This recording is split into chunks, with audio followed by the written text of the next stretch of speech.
Pagbasa mula sa aklat ni Propeta Isaías.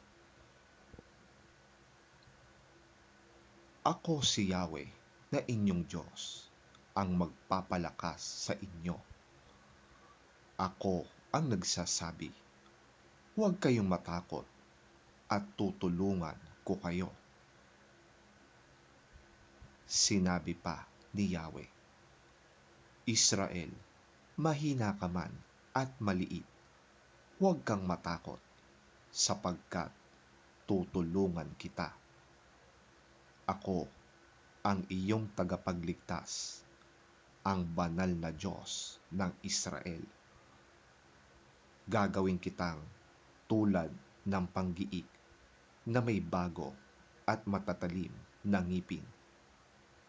Iyong gigiikin ang mga bundok at burol at dudurugin hanggang maging alabok.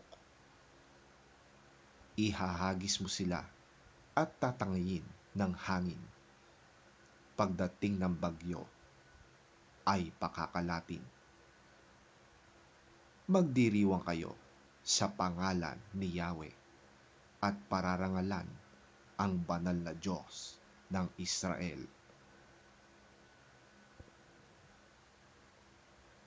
Kapag inabot ng matinding uhaw ang aking bayan, na halos matuyo ang kanilang lalamunan, akong si Yahweh ang gagawa ng paraan. Akong Diyos ng Israel ay hindi magpapabaya. Magkakaroon ng ilog sa tigang na burol. Aagos ang masaganang tubig sa mga libis.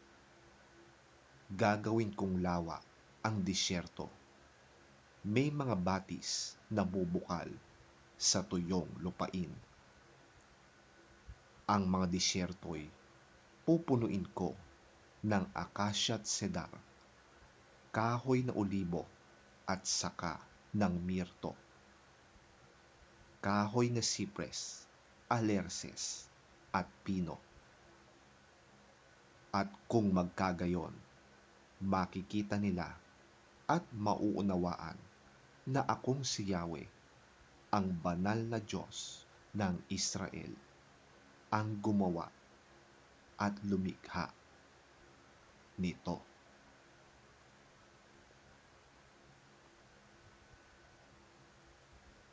Ang salita ng Diyos.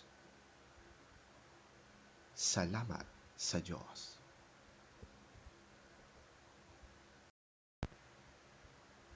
Ang mabuting balita ng Panginoon ayon kay San Mateo.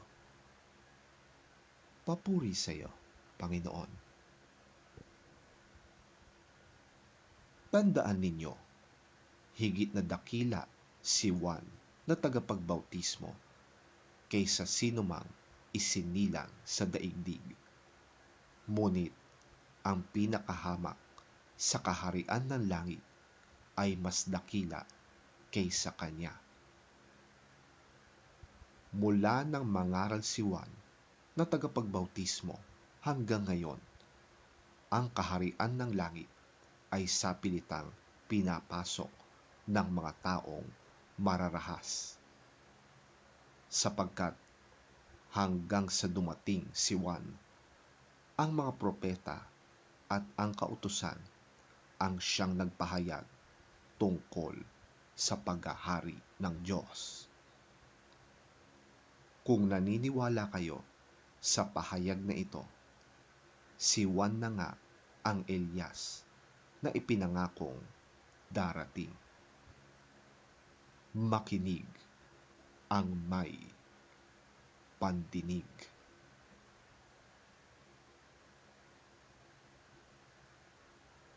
Ang mabuting balita ng ating Panginoon. Pinupuri ka namin, Panginoong Hesukristo. I tell you the truth. Among those born of women there has not risen anyone greater than John the Baptist. Yet he who is least in the kingdom of heaven is greater than he. From the days of John the Baptist until now, the kingdom of heaven has been forcefully advancing, and forceful men lay hold of it. For all the prophets and the law prophesied until John. And if you are willing to accept it, he is the Elijah who was to come. He who has ears, let him hear.